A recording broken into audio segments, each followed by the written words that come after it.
وبالرغم من أننا خسرنا كل أراضينا الزراعية إلا أننا نستغل كل شبر بهذه المنطقة بزراعته لتوفير اكتفاء ذاتي لنا يحفظ ويضمن كرامتنا.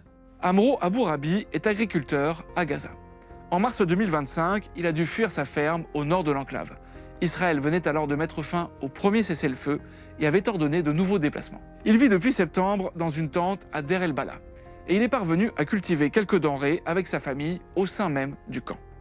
Ces cultures sont aussi un moyen de subsistance face à l'insécurité alimentaire. وبالرغم من أن الخضروات والفواكه تدخل للقطاع إلا أننا نشتريها من الأسواق وبأسعار مرتفعة عما كانت عليه قبل الحرب. لذلك نتجه للزراعة بأنفسنا بهدف توفير ما نحتاج من الخضروات. فزرعنا السلق والكوسة والسبانخ والجرجير والفجل وغيرها. Malgré le cessez-le-feu signé le 9 octobre entre Israël et le Hamas, Amro ne peut pas rentrer chez lui. Sa ferme est située de l'autre côté de la ligne jaune qui délimite la zone de retrait israélien. L'armée israélienne avait détruit les terres d'Amro dès le début de la guerre.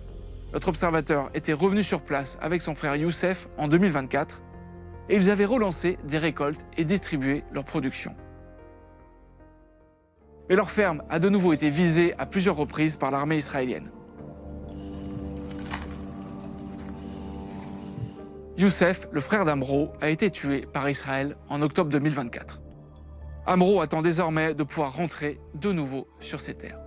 ومقارنة بأراضينا الزراعية الواسعة التي جرفها الاحتلال وأجبرنا على تركها فإن هذه المساحات الصغيرة والضيقة التي نزرعها لا تكاد تسد شيئا من احتياجاتنا اليومية.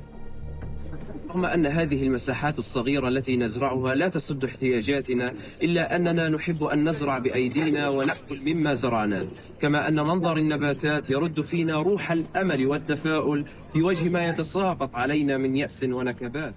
Début août, l'ONU a indiqué que 98,5% des terres agricoles de Gaza étaient désormais incultivables. Elle alertait aussi alors sur le risque de famine. Actuellement, plus de 60% des terres cultivées avant la guerre sont situées de l'autre côté de la zone de retrait israélien. Avant le 7 octobre, l'agriculture représentait 10% de l'économie de Gaza. Aucun calendrier officiel concernant le retrait de l'armée israélienne de Gaza n'a pour l'heure été officialisé.